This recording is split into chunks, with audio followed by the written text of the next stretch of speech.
do you like chickens? How about chicken pot pie? How about chicken nuggets? Chicken train, running all day. Chicken train, running all day. Chicken train, running all day. Can't get on, can't get off. Chicken train, take the chickens away.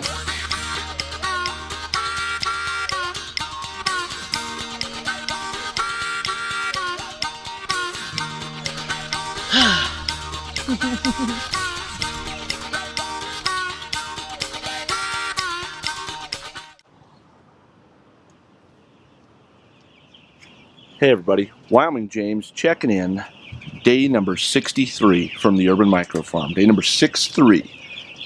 Out here checking on our brooder friends, seeing if they are doing well. We've got to get some feed and water into them, and then we're going to go out and check on our pasture friends, so stay with us. Alright, so we have made it out here to the pasture with our pasture friends. Beautiful, beautiful morning this morning. Hey birds. Check on our friends here, see how they're doing. They look hungry. Are we hungry? Alright, the mosquitoes are out. We are really a little cooler morning this morning. Hey birds. Everybody's looking good there. And then in this tractor, everybody still kicking?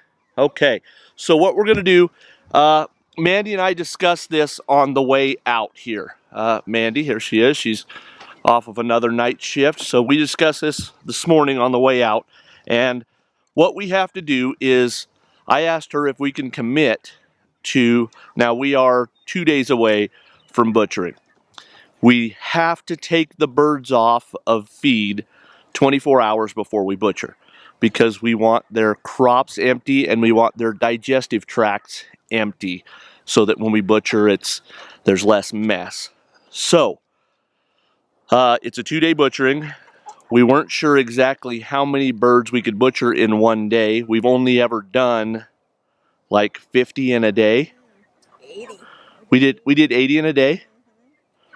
Okay, so we did 80 in a day. So then it's entirely possible. It's entirely possible then.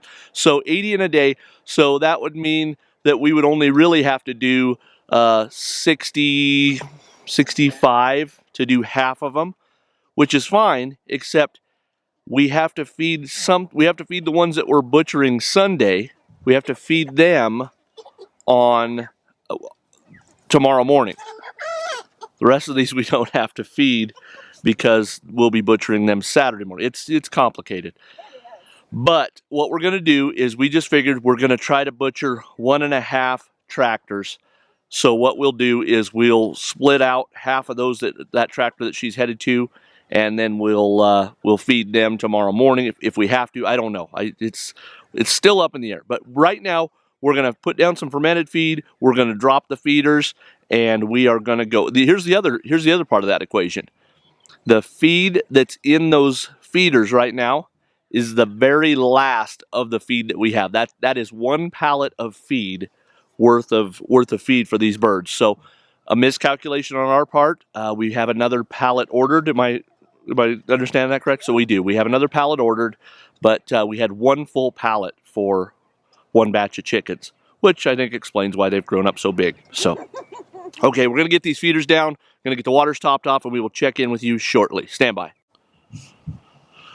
All right, so once again, the sound of happy, content birds in there eating up that fermented feed, and got the dry feeders down, so we're good. So Mandy is topping off the waters as we speak, and we will be good to go for yet another morning. So we'll check in with you this afternoon. We had a special delivery show up that I want to share with you guys this afternoon. So stay with us, because we'll be checking back in with you shortly. Stand by. Okay, so we are back out here on the pasture, and our man May is letting the farthest east tractor, those big birds, he's letting them out. Now, just so you know, just between us and the fence post, this will be the first batch that gets to go through the butcher cycle. And they seem really excited about it. Now here's what's cool, is they're out here looking around at all the grasshoppers. I know they're hungry because we put feed down this morning and it looks like it's all gone. But so we're gonna get these birds out of here. We're gonna let these birds graze around for a little bit, let them try to get some bugs in their belly. But at the end of the day, we don't want them too full. But what we want to do is we want to let them have their crops and their digestive tract completely empty on Saturday morning. So we're going to, like I said, we're going to give them a little extra time because they're not going to get fed tomorrow morning. So we'll give them a little extra time to walk around. Besides, we have a little surprise surprise package that showed up, and I want to share that with you guys. So we'll break loose here. We'll get that rounded up, and then we will check back in with you. Stand by. All right, so I told you we had a special delivery, and this is it. So we're all going to open it. It's still sealed up. We're going to open it here together. Now, I know who this is from. This is from a good friend and loyal and faithful subscriber. This is from our friend, Wyoming Outlaw. He lives up there in Gillette. Jameson is his name. Great, great friend.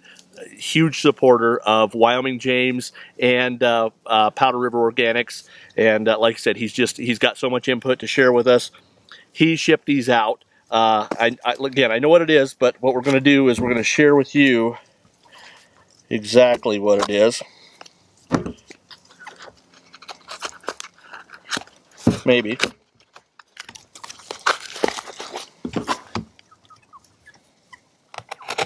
Always cut towards yourself.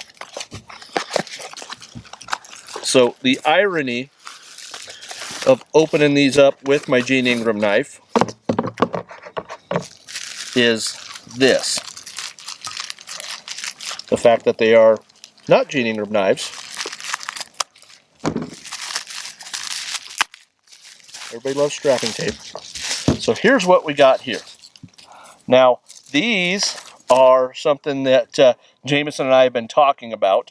What these are is Victorinox paring knives. And they're made by the same company who make Swiss Army knives. And what they are is they're just a paring knife that a guy named Tom Crine builds these Kydex sheaths for them. And so what we're going to do is our friends who help us out with the butchering are going to get one of these to take home for their very own as a little payback for helping us out with the butchering. Because everybody's going to need a knife around here come butcher day. And again, these knives are just, they take a really, really good edge. And they keep an edge quite a while. Now, I've got to try to find what they're sharpening these with is a G5 broadhead sharpener. So I've got to try to find some a G5 broadhead sharpener. Otherwise, our man Mason is going to be busy sharpening knives all day long out here on the pasture. So, cool thing is there's not only, these are what they call the 3-inch.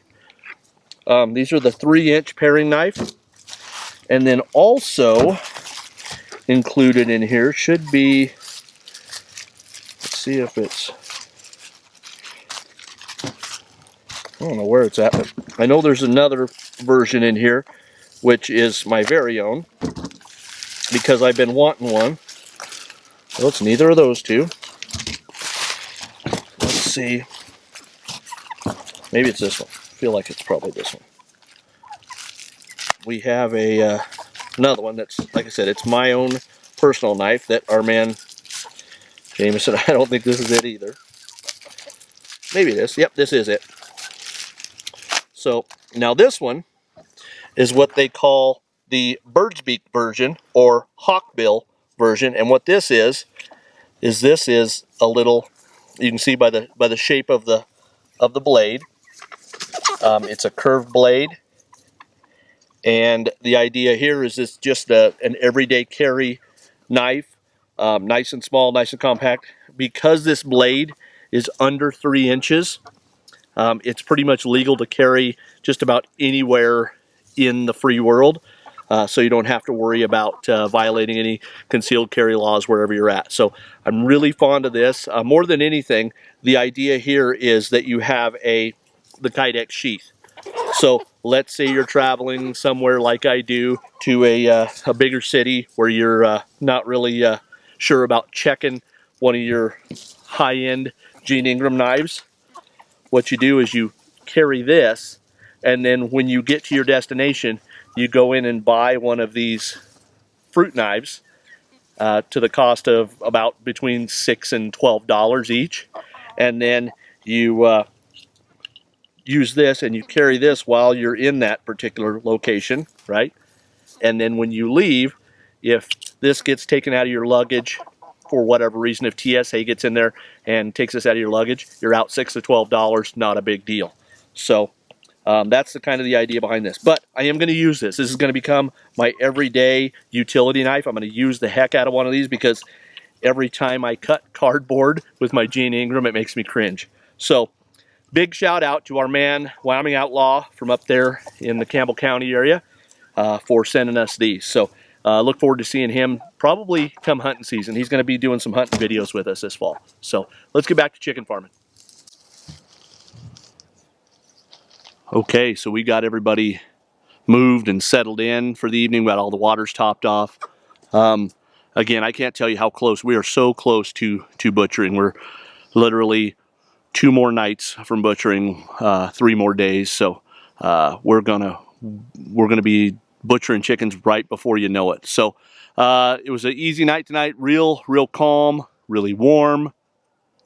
They're having a party over here in the subdivision to the west of us. Sounds like they have Jimmy Buffett himself over there jamming out. Okay, maybe Jimmy Buffett's less talented brother, Jeffy Buffett. Anyway, so we're just enjoying the music, but I'll tell you what, the bugs are about ready to pack us off. It's they're here. There was a hatch going on when the sun was still up. You could look down towards the pond there, and you could see waves and waves of bugs. So most of these I haven't been stung yet, or bitten yet, so I'm sure they're just gnats, but they're still plenty annoying. But so we're going to shake loose. Mason and I are all done out here for the evening. We're going to go back, check on our little brooder friends, and we will check out for the day. So Wyoming James, our man, Mason the Beefcake, checking out from the Urban Micro Farm. Adios.